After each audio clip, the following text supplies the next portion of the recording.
खबर control news में आपका स्वागत है। आज हम भारतीय जनता पार्टी के मोहित माथुर और मजरी कराला वाले से क्षेत्रीय मुद्दों पर सीधी बात करेंगे। मोहित जी, खबर कंट्रोल न्यूज में आपका स्वागत है सर। सबसे पहले जान लेंगे सर, कोरोना काल में जो इतनी महामारी फैली, पूरे विश्व में फैली, इन दिनों आपका कैसा रोल रहा आपके क्षेत्र में? देखो जी, हमारे क्षेत्र में जो कोरोना काल का समय था वो तो पूरे दुनिया में ही, क्षेत्र की बात नहीं, वो पूरे दुनिया में ही बड़ा आपातकालीन का वो था, सिचुएशन थी।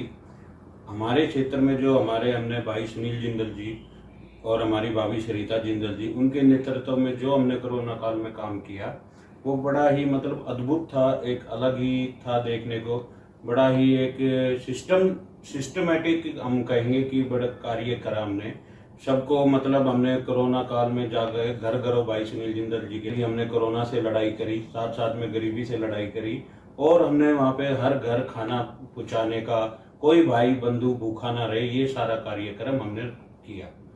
ये सारा सहयोग आपके माध्यम से हो रहा था या जिंदल जी के माध्यम से हुआ? देखो, ये तो सब हमारे बड़े भाई का हमारे ऊपर कृपा रहती है, करने वाला ऊपर वाला होता है, एक सहयोग होता है, वो हमारे भाई सुनील जिंदल जी और सरिता भाभी के नेतृत्व में ये सारा काम हुआ।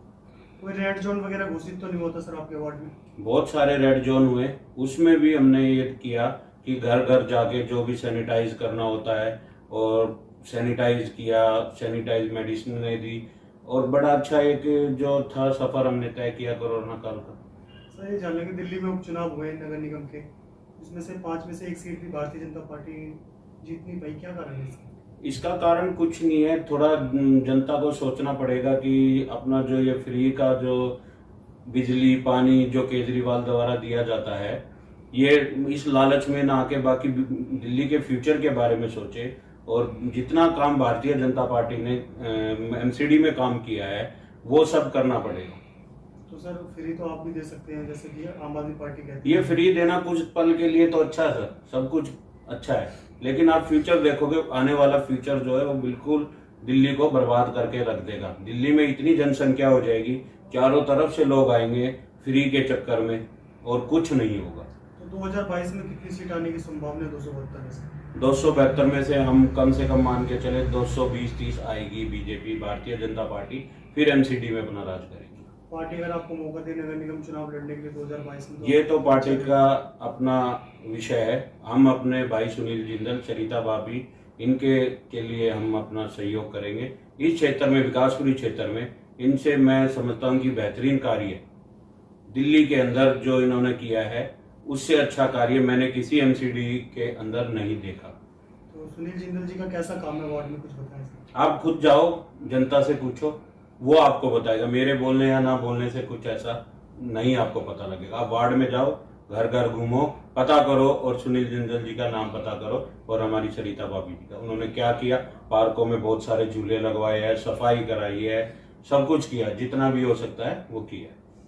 बाकी आपसे ये जानने के सर कि आपकी सरकार नहीं बन पा रही पिछले काफी लंबे वर्षों से, क्या कारण है सर? 93 से 98 बाद भाजपा की सरकार नहीं रही। इसके कुछ अलग मुद्दे इस पे बैठ के भारतीय जनता पार्टी डिस्कस करके, आज की तो सबको ही मालूम है इस समय तो क्या है, फ्री।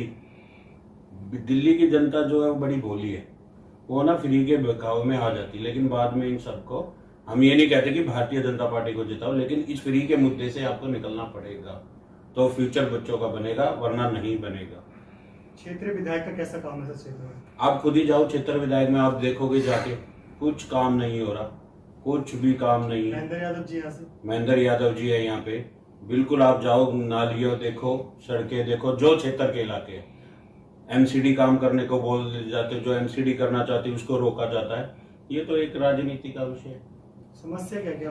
पानी, सीवर, सड़कों की? सीवर की समस्या है, सड़कों की सबसे बड़ी समस्या है। फिर भी भारतीय जनता पार्टी ने अपने बजट से बहुत सारा काम किया, और अपनी तरफ से भी जितना भी सहयोग हुआ वो इन्होंने किया। भारतीय जनता पार्टी ने आम आदमी की ना मदद मिलते हुए, क्योंकि विधानसभा में इनका अपना राज है इस टाइम। सर, दिल्ली सरकार ने शिक्षा और स्वास्थ्य पर कहती है हमने काम किया, आप क्या अनुमान है?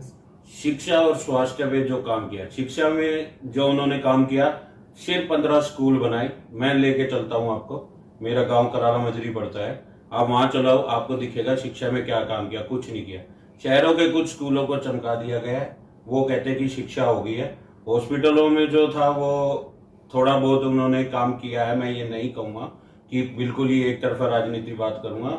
हॉस्पिटलों में इतना काम, मतलब जो बीजेपी के राज में या कोई भी पार्टी आई है, एक तो जो सिस्टम है, जो एक गुरुद्वारे ने किया, ये आम पार्टी ने क्यों नहीं किया कि डायलिसिस जो हो रहा है वो एकदम उन्होंने एकदम 100% फ्री कर दिया है। ये एक गुरुद्वारे ने कर दिया, एक दिल्ली सरकार इतनी बड़ी जो पार्टी है उसने क्यों नहीं करा।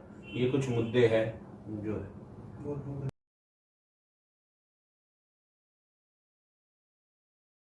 चड्ढा जी, आपसे मेरा यही सवाल है सर, आज व्यापार की स्थिति कैसी है सर? व्यापार देखिए ठीक है, हम तो यही कहेंगे व्यापार ठीक है।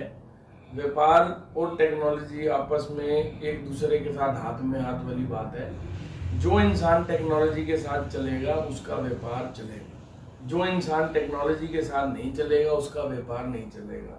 हिंदुस्तान के अंदर सरकार ने कुछ बड़े डिसीजन लिए पिछले चंद सालों में, जिसमें से नोटबंदी, जीएसटी ऐसे बड़े मुद्दे रहे हैं जिनका कुछ लोग विरोध भी करते आए हैं, कुछ उसके पक्ष में भी बोलते हैं। जीएसटी की अगर हम बात करें, नए अकाउंटिंग सॉफ्टवेयर आ गए हैं, नए नए सीएस आ गए हैं। अगर आप उनसे संपर्क में रहो तो जीएसटी ने बहुत काम को आसान कर दिया हुआ है, और नए अकाउंटिंग सॉफ्टवेयर से और भी काम आसान हो गया। अब 10 तरीके के टैक्स नहीं भरने पड़ते, तो ईज ऑफ कन्वीनियंस है व्यापार में। और जहाँ तक बात है ये अपना जो पिछले कुछ महीने कोरोना काल के भी बीते, क्योंकि हम प्रॉपर्टी का काम करते हैं, हम प्रॉपर्टी कंसल्टेंट हैं, तो बाजार में भी काफ़ी उछाल आया है।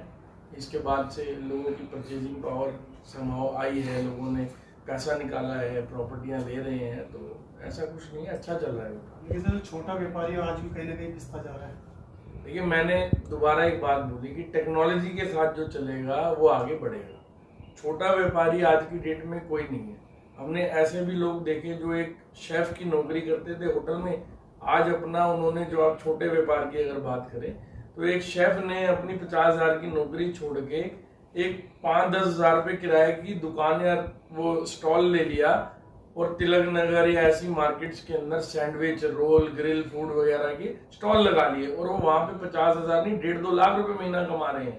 तो वो चल रहे हैं अपने दम पे, टेक्नोलॉजी का यूज कर रहे हैं, जोमेटो, स्विगी जैसी ऐप पे अपने आप को रजिस्टर कर रहे हैं। क्यों? क्योंकि नौकरियों ने इन लोगों का सहारा छीन लिया था कुछ समय के लिए। अब वो सेल्फ डिपेंडेंट है, किसी और पे डिपेंडेंट नहीं है, और नौकरी से बेहतर कर रहे हैं। तो वो भी तो छोटे व्यापारी हैं, लेकिन वो टेक्नोलॉजी के साथ चल रहे हैं, जोमेटो, स्विगी जैसे ऐप का सहारा ले रहे हैं, तो कमा रहे हैं, खा रहे हैं। लगातार सर डीजल पेट्रोल के दाम जो बढ़ते जा रहे हैं, एलपीजी के, इस पे क्या कहेंगे? देखिए, डीजल, पेट्रोल, एलपीजी, इनके जो दाम बढ़ रहे हैं, ये जरूर एक मुद्दा है आम आदमी के लिए, क्योंकि जब किसी भी चीज़ का दाम बढ़ता है, किसी भी कमोडिटी का बढ़ता है, तो आम आदमी को फर्क पड़ता है, रसोई में फर्क पड़ता है, बजट हिल जाता है, घर का हर चीज़ होती है। लेकिन अगर हम इनके कारणों की बात करें तो इनके पीछे कई कारण होते हैं। क्रूड ऑयल का रेट बढ़ना, सरकारों का अपने जो वैट लगाते हैं इनके ऊपर, उनका कम ना करना। माना हमने कि पीछे से क्रूड ऑयल बढ़ता है तो रेट बढ़ते हैं, लेकिन ऐसी भी कुछ सरकारें हैं जो अपना वैट को कम कर देती हैं ताकि मेरे जो अपना शहर के लोग हैं उन पे बोझ ना बने। तो दिल्ली के अंदर अगर आप ऐसी बात करो तो दिल्ली सरकार को चाहिए कि जो टैक्स वो लगाते हैं उसको रिबेट करनी चाहिए। जैसे और अन्य मुद्दों पे वोट बटोरने के लिए केजरीवाल सरकार जो है वो बिजली पानी फ्री देती है उन्हें। इसके अंदर भी जो जरूरी चीज़ है, रोज आना, हमें अगर कहीं जाना है तो हमें पेट्रोल डीजल की जरूरत है। दिल्ली सरकार को चाहिए कि वहां से अपना जो है वैट को हल्का करें। बिजली पानी कोई बड़ा समस्या थोड़ी है, 500,000 रुपए के बिल हम भर सकते हैं बॉस, लेकिन 10-20 हज़ार रुपए का महीने का पेट्रोल डीजल वो भारी मात्रा में डलता है। उसमें अगर गिरावट हो तो जनता और बढ़ चढ़ के उनको वोट देगी। किसान आंदोलन पे कुछ कहना चाहोगे आप? देखिए, किसान आंदोलन की जहाँ तक बात है, मैं आपसे कल की बात शेयर करना चाहूँगा। मैं गाजियाबाद से दिल्ली आ रहा था कल। किसानों ने जहाँ ये दावा करा कि हम किसी को कोई परेशानी नहीं होने देंगे, शांतिपूर्वक हम आंदोलन करेंगे, तो वो आंदोलन कोई शांतिपूर्वक नहीं है। मैं आपको पहली बात तो ये बता दूं, ये बदमाशी हो रही है आंदोलन की आड़ में। सड़कों को जाम किया हुआ है, नेशनल हाईवे को जाम करके बीचों बीच बैठना, ये कोई आंदोलन नहीं है। ये जान के आप जनता को अपने राजनीतिक हवाबाजी को तूल देने के लिए जनता को परेशान कर रहे हैं। हमें गाजियाबाद से दिल्ली आने के लिए कल 3 घंटे लग गए।